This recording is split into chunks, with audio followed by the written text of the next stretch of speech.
Steve, we're back again with another episode of the Steel Target Paint podcast. I think you've got some news to share with everybody about your shooting over the weekend.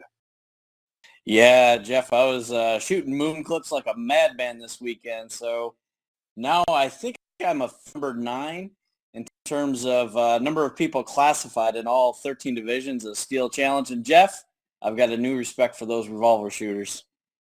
Well, congratulations on that. I'm shooting OSR and ISR this weekend, and if all goes well, I will be the 10th. So that's fantastic. Congratulations. Thank you. I appreciate it. Have you done any shooting this past weekend?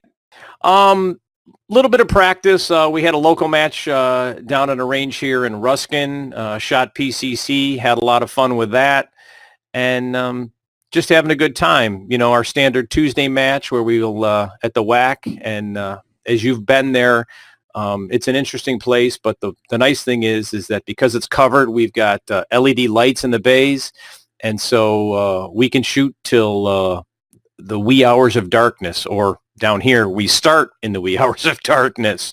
So it's a good time. Hey, Jeff, tonight we have the 2012 London Olympic gold medal winner with us tonight, Jamie Corkish. Hey, Jamie, how are you doing tonight? Hey, I'm doing great. Thank you. Thanks for being on the podcast, Jamie. Yes, thanks for having me. This is great. All right, let's go back in time a little bit. As a highly accomplished shooter, where did your passion for shooting begin? Well, my dad was really interested in the shooting sports, and so he got my older brother started in BB gun, competitive BB gun actually, and he's 3 years older than me. So I was about 6 when my brother started shooting competitive BB gun. Well, we practiced a little bit in the basement, so I would load his BB gun for him. Every so often I would be able to take a shot. And you can start BB gun when you're 8. So when I was 8, I decided, you know, I wanted to take up competitive BB gun in the just mere fact that I wanted to beat my brother at something. And so I remember the first time I beat my brother, I was about 10. My dad was not happy with him. But that kind of started, you know, my love for shooting and just competition in general. And then my brother started in a rifle program. You can only shoot competitive BB gun until you're 15. My brother started in a competitive rifle program with the Palmyra Sportsman's Club in Pennsylvania, and I just continued after him. I didn't start right away. I actually went to practice one time when I was about 12 or 13, and I wanted nothing to do with it. I was like, I'll keep to my BB gun and soccer and all the other sports I played. And then a couple years later, I decided to pick it up again to beat my brother. And so that's kind of where it came from. My dad was just interested in it. My brother was my driving force. And then once I started beating him, it was about beating my coach. And then, you know, it became something I did every day. Well, so at what fantastic. point did you find, you know, people were saying, hey, Jamie, you're pretty good at this. And it really started to cultivate that you knew that you wanted to do competitive shooting on a really serious platform. At what point did that happen? I would say about 16, age 16, I decided, you know, this is something I want to pursue and put a lot of time into, and I had Olympic dreams. But I was still a multiple sport athlete all through high school. It probably wasn't until I started looking at colleges and NCAA programs that I knew I had maybe something a little more than a lot of other people out there, but there was still a lot of work to be done. All right. So did you go to school in Alaska? Is that true? Did I read that correctly? Yes, that is. Yep, I went to the University of Alaska Fairbanks. We had a national championship team up there, so it was a lot of fun. Well, all you have to do up there is shoot. I mean, you're not going outside very often. That's right. You know, because I wanted to know, how on earth did you end up in Alaska? Yeah, it's just the rifle team, honestly. The rifle team brought me up there. We had a great team. During the 4 years I was there, we won NCAAs 3 times, 3 out of the 4. So It was a very successful Wow. team, still a successful team, and a great university, great community surrounding the rifle team up there as well. We used to have the most spectators for our rifle matches, which is shocking, I know. If you have ever watched a slow fire rifle match, it's like watching paint dry, but we had people come and watch, so that was cool. That's awesome.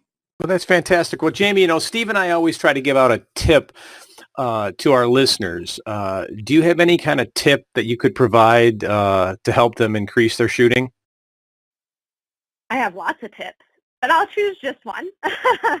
I work with some juniors through training camps and personal coaching, and recently I've seen a theme, I guess, that of these shooters not training as they want to perform in competition. And I think that's probably one of the biggest tips I could give at this moment, is just it's so important that when you're practicing, you're not only physically practicing the way you want to compete, but you're also mentally practicing the way you want to compete. I know a lot of times people aren't mentally checked into their practice, and if you're not mentally checked into your training, then the chances of you being mentally checked in for competitions are very low, very slim, because you're training something in practice and then you're expecting something different in a match, and that's just unrealistic expectations.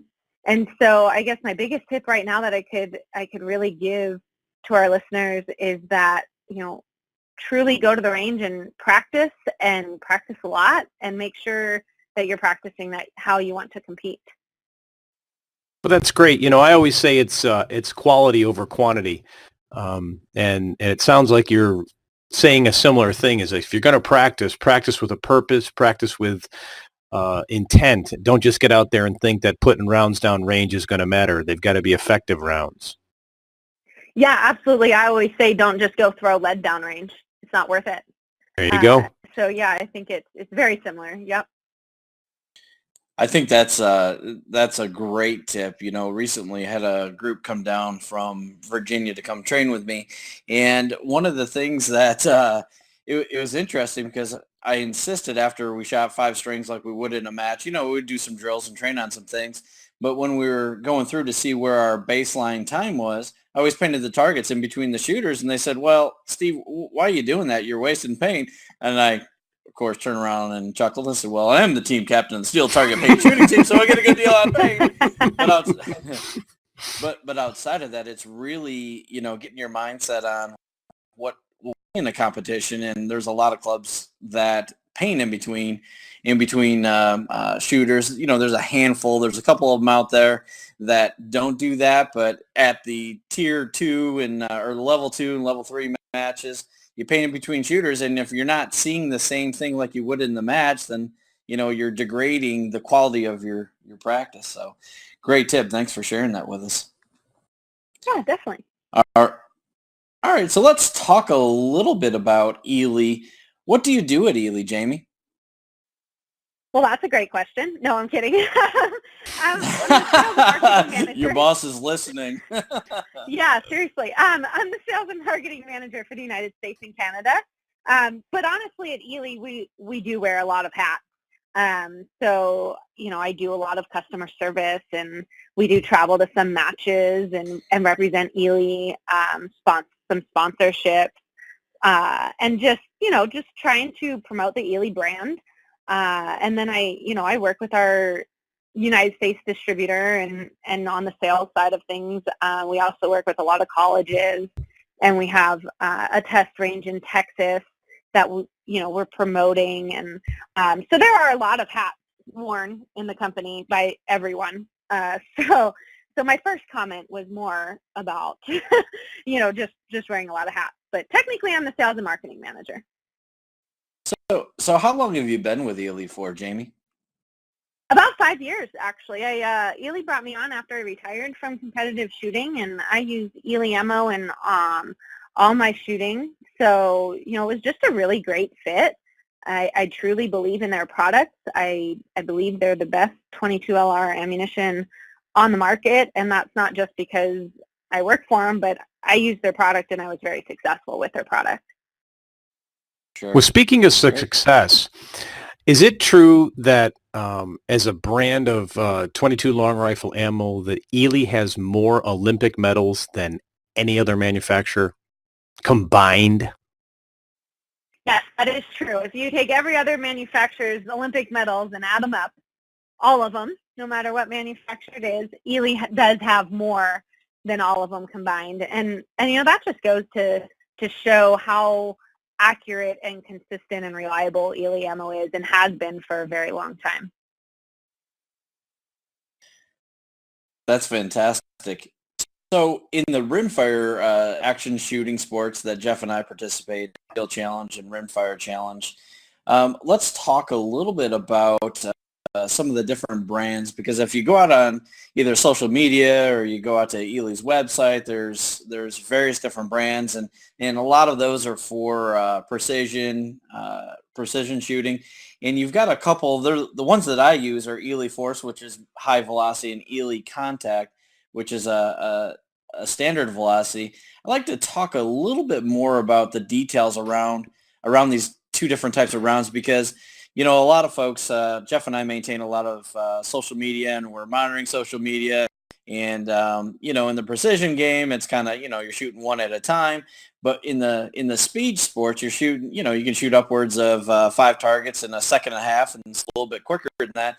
In reliability, certainly, there's a baseline of accuracy that you expect out of any ammunition, right, in the speed sports. But really, the reliability is so key. And so when we monitor social media, the first question, people ask us, hey, what's going on with this gun? It won't feed and this and that. And we always talk about, well, what type of ammunition you're using. And a lot of the times the issues can be magazine related, but when you start peeling back the layers of the onion, it's the type of ammunition. And I had a situation. I was doing a private training at my home range here, and it was about he likes 42 to degrees. let's just stop right there. Steve likes to point out in every podcast that he has a home range, so it's normal. Who wouldn't want to point that out? Jamie, you can let Jeff in, and you can tell him you got a home range too, right? Right. I can shoot air gun in my upstairs of my house. That's about it, though. See, hey, close enough, right? Jeff? Exactly. But we were shooting, and it was about 42 degrees out, and they were shooting in the off-brand ammunition. We're not gonna shame some other companies, but it had an excess wax on it. It got cold. It just got a little bit. The wax that's on the end of the bullet was not going through the magazine properly, and so they were having misfeeds and whatnot. And so Force has a black oxide case. Can you tell us a little bit about that? And then I'd also like to get a little bit more detail around, with Contact and Force, what type of wax or coating is at the end of the bullet that makes it so great? Yeah, so to start off, the wax in general, they're both the same. Both Eley Force and Eley Contact have a paraffin wax coating, which is different than our competition. Well, I guess it's still competition ammo, but we classify Eley Force and Eley Contact as our recreation ammo. You guys are shooting way faster than any of the single shot bolt actions that we're using in Olympic style or bench rest rifle. And all those competition bench rest 3-position rifle rounds have a beeswax coating. But on the Force and Contact, we actually put a paraffin wax coating, which is more viscous, and that allows that round to cycle into and feed into the from the magazine into the chamber better. With a heavier wax, like a beeswax, it just gets jammed. It just doesn't feed into there as well. And then, the Eley Force does have a black brass case. It is not coated. A lot of people ask, what's that coating on there? It's not a coating. The way I explain it is, if you go out to your range, maybe your home range that you have at your house. Tell them, Jamie, tell them. And you look at all those brass rounds that are laying on the ground for a while, you'll see that they turn black. And we speed that process up in our factory. And so it's a black oxidization that's on the outside and inside of that brass casing.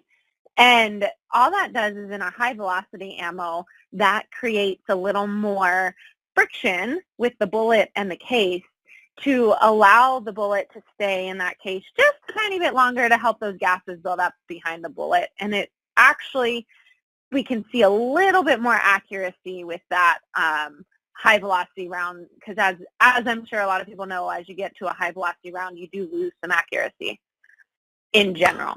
So well, Steve, it sounds like it's aged like a fine wine. Kind of like you, Jeff. Thank you again. You're welcome, sir. Well, that's Jamie, interesting. one of the things too that I think Eley is known well known for is their priming system, and that's what's really going to cause each round to go bang every time. It's, you know, the coating is important, the brass and so forth, and the paraffin, but all that's after the priming system is fired. Can you give us any insights into, you know, the intricacies of the priming system that Eley uses? Yes, definitely. Eley uses Eley Prime, and it is actually the safest way to prime. And so what Eley does is we take a dry priming powder, and it is put into the case, and then it's tamped down, and that's what gets that powder out to the rim. Obviously, in a rim fire, we need the priming compound in the rim, and that's how it fires. And then at the very end of the process, we add the liquid activator, and that's what actually activates that priming compound.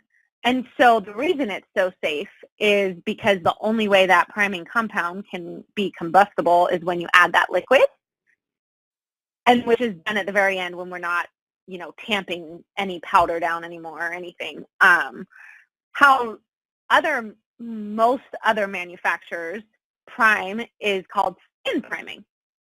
And that's when you have a liquid priming compound from the beginning. It's poured into the case, and the case is actually spun. And that's how that priming compound gets out into the rim.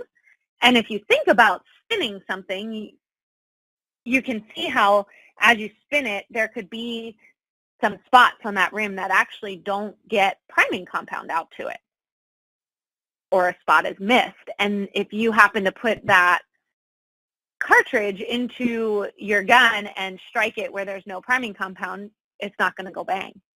And so that's what makes Eley Prime so consistent. One, it's super safe, and two, because that the powder form of the priming compound is just tamped, it tamps out into the rim very evenly. Well, I've shot Eley. I've shot at the all other ones. I will admit that every time I've had an Eley round in my gun, it's gone bang, and occasionally, very rarely, but still it happens, you get that round where you get the click and you're like, oh, something's wrong with my gun, and you put the bullet in just in a slightly different angle and it goes bang, and there's your answer right there, what you just explained. So thank you. Yeah, that's very, very interesting. What about the wax on other bullets? What type of makeup are they using? Because there's a lot of it's tough to hold back other manufacturer names, but there's I think the race to get out ammunition a couple of years ago led to some quality control problems with other manufacturers. Whereas there's pictures out there all over social media where they're in a box of 50, not Eley, but another brand, and you turn it upside down and you can't get all the rounds out because there's so much excess wax that's not as viscous as Eley. Do you know what type of wax they're using on their bullets, Jamie? I can't 100% say it's XYZ. I would guess it's some kind of beeswax coating, but honestly, I don't know that I could tell you exactly what other manufacturers are using out there. I know on our competition, single shot competition rounds, we do use a beeswax, and it is noticeably thicker but it doesn't pool at the bottom of our boxes. But Yeah. some of that is, just the quality control. At Eley, we value that quality control. We're always looking to try to improve our already really great quality control.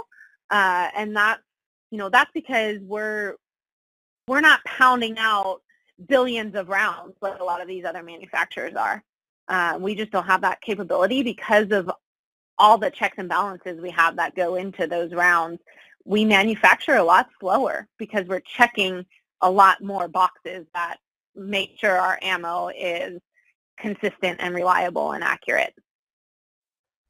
So Jamie, we've talked about force and contact, and I've been to the Eley website, and there's about, I think the technical term is umpteen different brands of Eley ammo that you can get that I saw.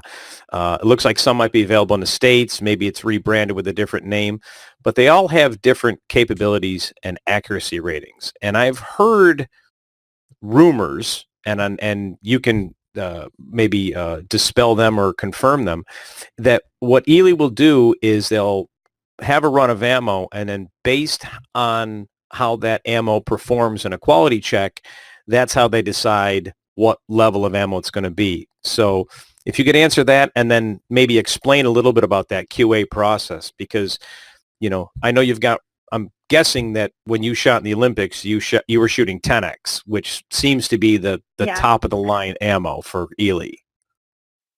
Yeah, so it really depends on what rounds you're talking about. So that rumor is semi-true. What we do with our 10X and our match ammo, Eley 10X and Eley match, is every day we set out to make Eley 10X on that line. That line is very, very different than the Eley Force and the Eley Contact. Eley 10X has a flat nose bullet. It's actually a different alloy compound to make that bullet. It's a white bullet. Eley Force and Eley Contact both have black bullets. So obviously if we go out to make 10X, it's not going to go into a Force or Contact box because they're completely two different rounds. But on the 10X side, we do go out to make Eley 10X every day. If anywhere throughout that process, no matter what, if it's from the very beginning to the very end, if there's something that doesn't meet 10X specifications, it does get put into an Eley matchbox. Now, we're never going to put something into an Eley matchbox that doesn't meet Eley match specifications either. So it does have to meet certain specifications all the time, no matter what box it's going into. And is that, I'm assuming it's regarding, a ransom rest type shot that it's, got to be within, a certain, I'm guessing, less than millimeter accuracy, but I'm guessing you're checking for velocity as well.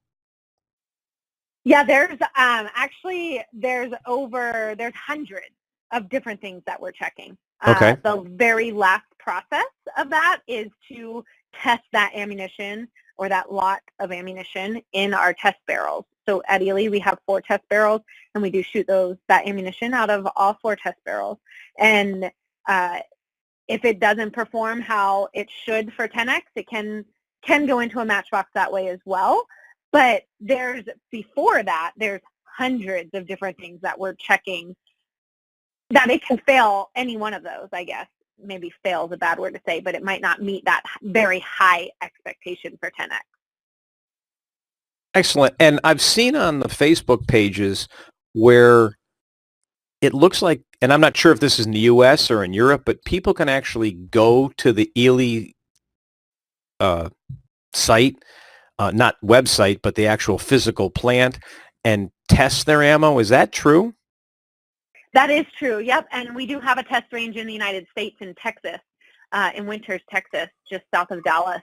So you can take your firearm, rifle or pistol, and get it tested. That's typically done with, our precision shooters. Sure. Because they care so much about accuracy. We see it with our long-range 22 shooters. We have tons of Olympic-style shooters come in. Olympic style pistol shooters or, bullseye pistol shooters as well. So that is available. We have 6 test facilities around the world. One is in Canada as well. So we have one in Canada, one in Texas, a couple in Germany, one in Norway, and one in England. And then the other thing that I think is really separates Eley out in that, the quality aspect of it is you can actually go onto our website and go to the My Eley or Find a Lot Analyzer link, and you can type your lot of Eley ammunition into that lot analyzer, and it'll show you our proofing at our at the factory. So Wow. You'll be able to see how that ammo performed at our factory. That includes the velocity, the grouping, and all the group sizes that we shot out of our proof barrels. It gives you the trajectories, and it's actually a really, really cool platform. And you can do that if you're looking at a bunch of different lots at the store, or you can do it with the lots you already have at home. Very cool. Thank you. Yeah. Jamie, how many rounds of ammunition approximately are in a lot through the manufacturing process? It varies depending on if a lot changes depending on anything that changes through the process. So we start out with all raw materials. If there's a new billet of lead, that's going to change a lot. So anything that changes, if a shift changes, that changes a lot. If a machine goes down, that changes a lot. So anything that changes in that process of start to finish of that ammo, it can change a lot. So our lots are pretty small. It really varies between about, I would say, 20,000 rounds to 100. And 100 is a very big lot. Maybe a little more than 100 depending on the actual brand of Eley that you're shooting. If it's Eley 10X, it's a lot. Our lots tend to be smaller because it takes us longer to make Eley 10X than it does to make, Eley Target or Eley Action or Eley Force or Eley Contact. Do you make every single component at your facility? Meaning, do you cast your own bullets and the casings? Do you do all that manufacturing? I know you do the assembly, but do you do all or any of the manufacturing there at the facility?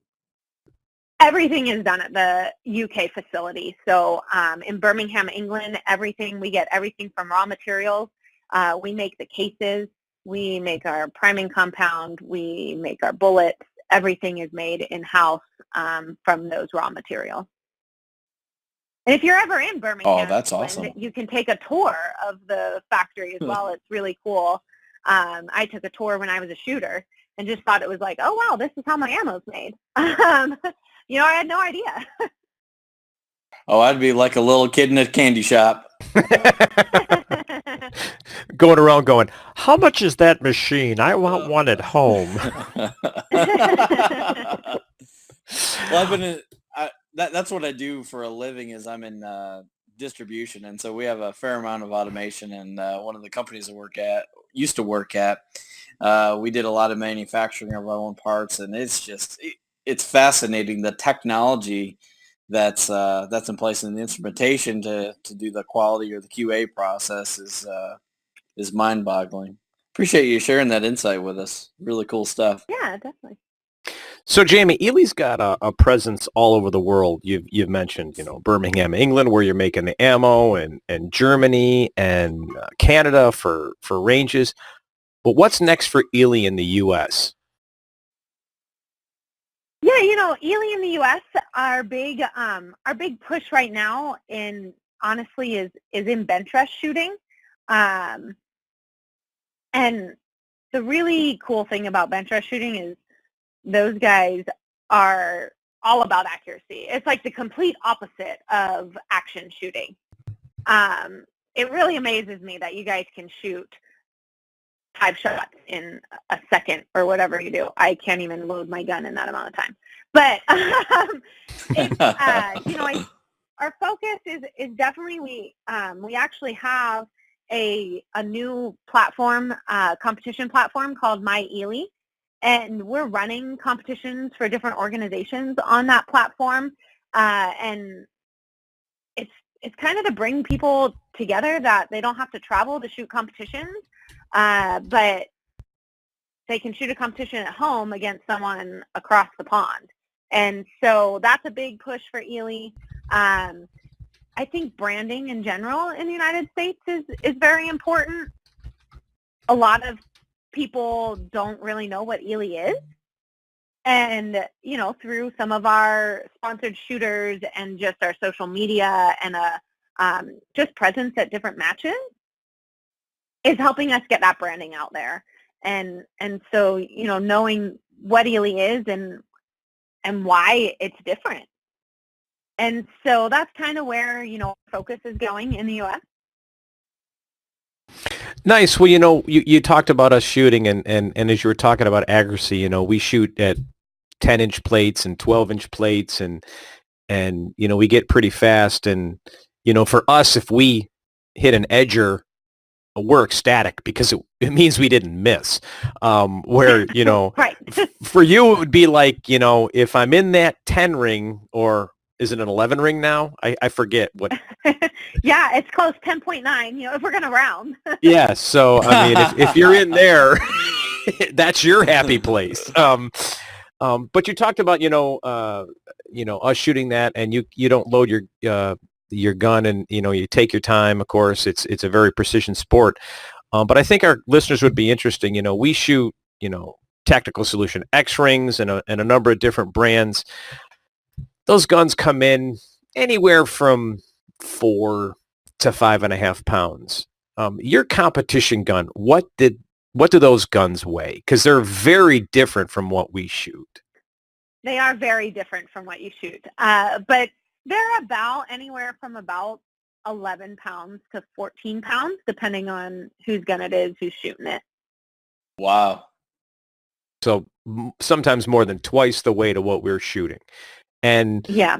You're shooting now. Were you shooting? And I apologize for not knowing the answer, but I'll let you share it. Your Olympic medal. What was that in? Was that in 3 position or long range?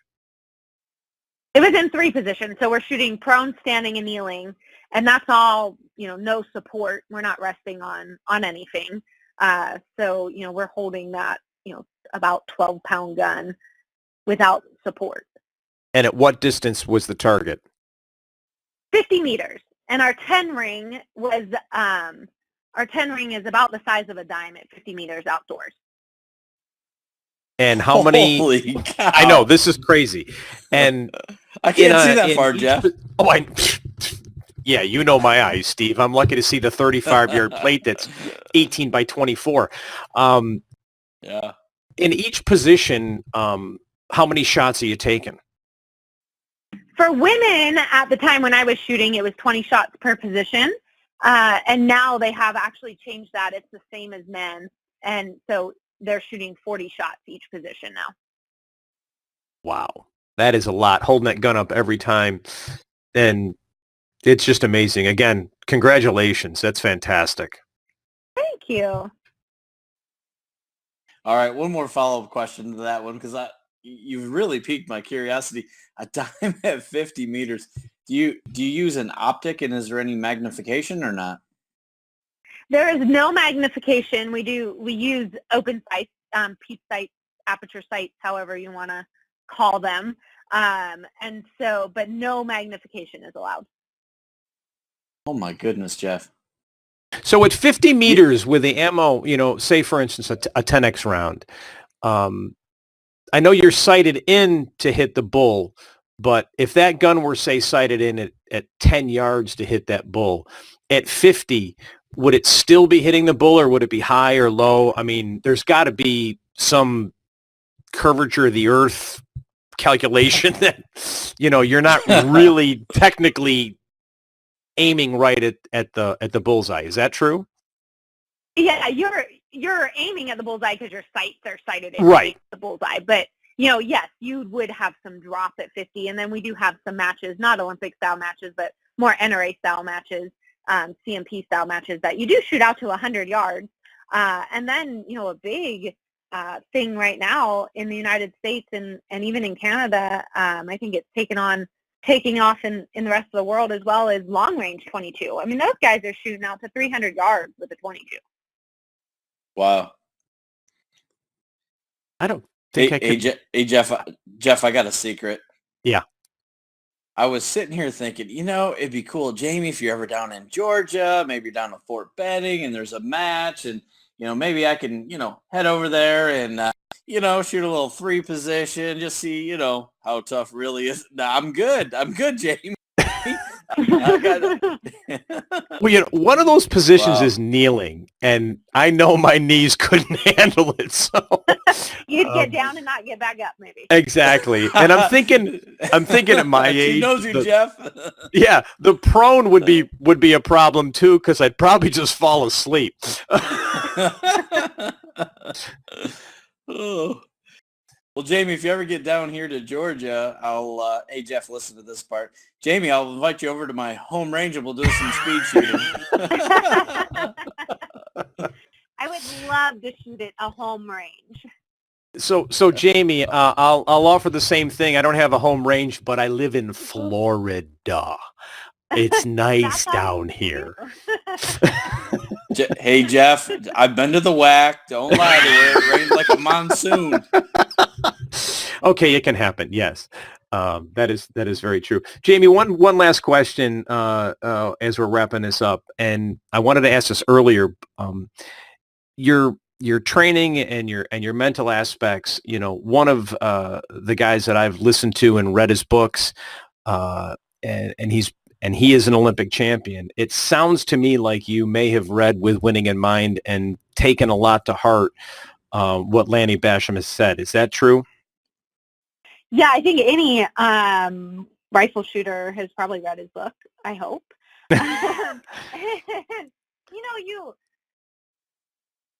I think reading books like that is great. You learn a lot. You take what works for you and you apply it, and it just gives you more things to think about. Yep. Not everything applies to each and every person, but there's definitely all those different aspects. I actually like to read sports books about other sports, not just shooting. I know that sounds crazy, but I read some mental books on tennis and baseball, because there's a lot of parallels. And so, I think it's important to whatever you can kind of relate to. I love sports in general, so reading about other sports was really interesting to me. Well, I'll share this. There's a shooter down here in our area, Shannon Smith, World Shoot Team member, national champion, and he likes similar type books as you mentioned, and I don't know the exact name. I'll try to find it and post it on the podcast page. But he said there's a very interesting book about competitive table tennis that really intrigued him, and the literal cutthroat nature of that sport. So that might be one to look for as well.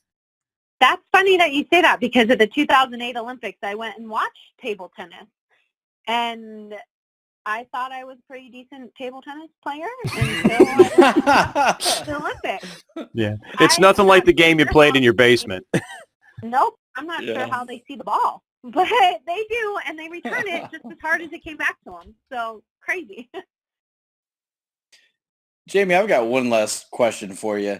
With my role at Steel Target Paint and my affiliation with world-class companies such as Eley, I get a lot of questions from time to time about what I look for to sponsor a shooter as a brand ambassador. And so I'd like to get your take on that. What do you look for when you're out there looking for a brand ambassador to sponsor a shooter out there? Yeah, that's a great question. As far as Eley's concerned, we don't sponsor a huge amount of shooters. We're a small company. It's really hard for us to sponsor a ton of shooters. But the shooters that we do sponsor, we're really looking for people that are willing to help us grow our brand.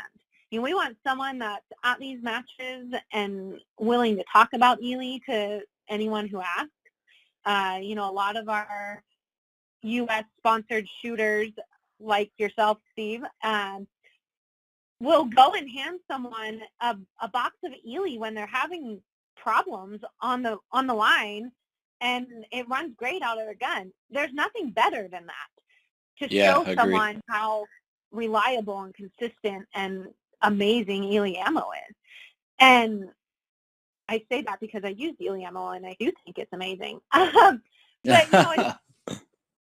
I think it's those people that we're looking for. We're not looking for a name. We're not looking just to sponsor random people here or there. We unfortunately don't have the ability to do that. We're too small. And so we're really looking for those people that can make a difference, active on social media, truly believe in our brand. And we have some really great shooters in the U.S. that are exactly that.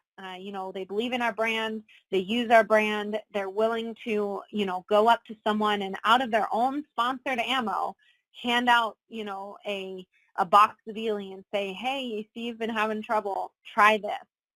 And it really shows you, I think, in the shooting sports, it's really easy. You're either going to blame the ammo or you're going to blame the gun. Yeah, that's it. Yeah. Yeah. It's never the shooter. I didn't miss that because of me. It couldn't be me. Right. And so when your gun is jamming and it's not cycling well or whatever is happening, it's really easy to go, well, this ammo isn't working. And it's great. Or you go, this gun isn't working. And it's great for someone, one of our sponsored athletes, to hand them a box of Eley and their gun all of a sudden just cycles like a champ. And right. And I think that, that's invaluable. And just, those are the kind of people we want to sponsor. Well, great. Thanks for sharing that with us, Jamie. And I'm humbled to be a part of the Eley family. It's a great organization, amazing product. And to follow up to that, because I've traveled. I think last year I shot 10 different major matches in 6 different states across the country. And I get the question from time to time. I rarely have a debate. I'm not sure if I've ever had this debate that Eley superior ammunition or round compared to anything else out on the market. I've never encountered that discussion, but what I do encounter from time to time is, well, that's expensive, Steve. How do you shoot that? And here's how I break it down to him, Jamie. And I want your input and in perspective on it. But as an example, some of these major matches like U.S. The Steel Shoot, which a lot of people call the Nationals, is one of the biggest matches in the country. Match entry fees, if you're shooting 5 or 6 guns, is $600. Just enter. Oh, you need to eat. You may need a rental car. You need a hotel. A lot of these matches for shooters, including myself, is could be $1,000 or $2,000 or $3,000 out of the World Speed Shoot when I was over on the West Coast. And California is a beautiful place, but their hotels are very expensive. I think that trip cost me. It cost right around $2,500. Let alone, we're not talking ammunition at this point. We're not talking guns if, you have any issues there or anything like that. But it's, $2,500 to go across from, from one side of the world to the other side of the world. Rental car, food, motel, hotel. And then you got your guns. Most of us travel with, thousands of dollars worth of guns. And, my perspective is, especially when I'm having that conversation, giving somebody some ammo to try. I gave out 150 rounds of ammo that, to finish the training session because the gun wouldn't run. But the way that I put it in perspective, let's say it's, just for argument's sake, 10 cents a round compared to some of these other brands that may not be as consistent or reliable, or 4 or 5 cents a round.